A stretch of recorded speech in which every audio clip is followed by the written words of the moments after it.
पुत्र तेरे वास्ते एक कुड़ी पसंद कीती है, ए वेखो दी फोटो।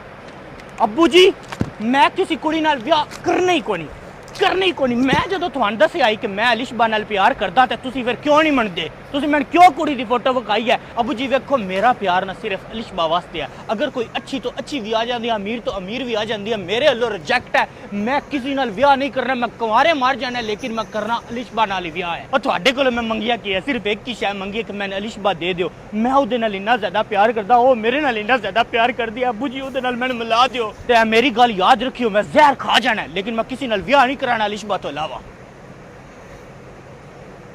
जने कुड़ी पसंद कीती है, मैं करदा किसी नाल शादी अलिशबा तो इलावा। अलिशबा दी काल आ गई। हेलो अस्सलाम वालेकुम। वालेकुम सलाम। अच्छा सुने, मुझे भूल जाए, अब्बू नहीं मानेंगे हमारी शादी को, ब्रेकअप हो गया हमारा, मैं किसी और के साथ शादी करने वाली हूँ। एक पर्ची किधर गई? एक पर्ची किधर गई? उसका मुंह नहीं दिखता पिया।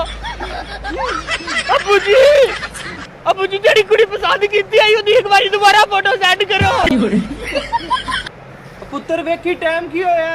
टाइम मम्मी जी शादी करान दा हो गया है। अब करा देनी है पुत्र, तेरी शादी करा देनी है। 7 बज गए ना अम्मी जी। तुसी क्या तुड़े आई? अम्मी जी राती ना मैं बहुत ज्यादा रोया। क्यों बच्चे? अम्मी जी राती जदों मैं तुहाडी किचन च काम करते हुए कि ना मैनू इन्ना तरस आया कि मेरी अम्मी कल्ली किचन च काम करदी है, ओदे कोल एक नूह नहीं है कि वो ना हाथ बटा देवे। यकीन कर मैनू बड़ा तरस आया, मेरी अम्मी कल्ली काम करदी है। अम्मी जी मेरे वास च नहीं है, मेरे वास च होता ना मैं कल ही किसी दा हाथ फाड़ के दे ले आंदा कि मेरी अम्मी दा हाथ बचा, लेकिन अब मेरे वास च नहीं है, सारा तुहाडे वास च है। मेरे वास च होंदा ते मैं कदों दा कंडा कट देंदा।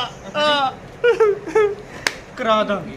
नहीं अम्मी मैं ऐ नहीं कह रहा, मैं कह रहा कि थोड़ा हाथ बटी जाएगा। हाँ 6 महीने सब्र कर खान लेगा। को झाड़ू मारने वाली लग जाएगी। मैं कह रही हूँ 6 महीने सब्र कर लेगा। रुक हेलमेट किथे है? नहीं है। ड्राइविंग लाइसेंस किथे है? सर जी वो घर रह गया। गड्डी दे कागज है नहीं है। तेरा बंदा 2000 का चलान, लेकिन तू शक्लो मासूम लगदा, तू 500 रुपया दे दे। सर जी 500 तो नहीं है। 500 नहीं है फिर कितने नहीं? 200 रुपया जी। और दे। हेलो सर जी। ठीक है आती हो गया। नाल की टंगी सर जी, ये तो घर का सामान है, कट विखा जरा। सर जी ये पैम्पर है। हाँ बच्चा साढ़े घर भी है।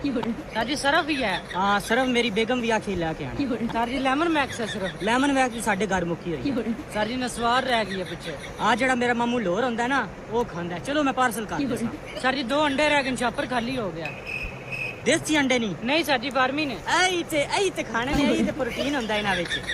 ठीक है टोटल कितने हो गए? 20 रुपए जे भी बच रहे ने। अला फिर तू इंज करना, खर्च कर दे।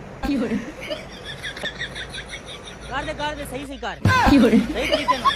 हाँ, सही हो गया। चल ठीक है, चल सही है फिर।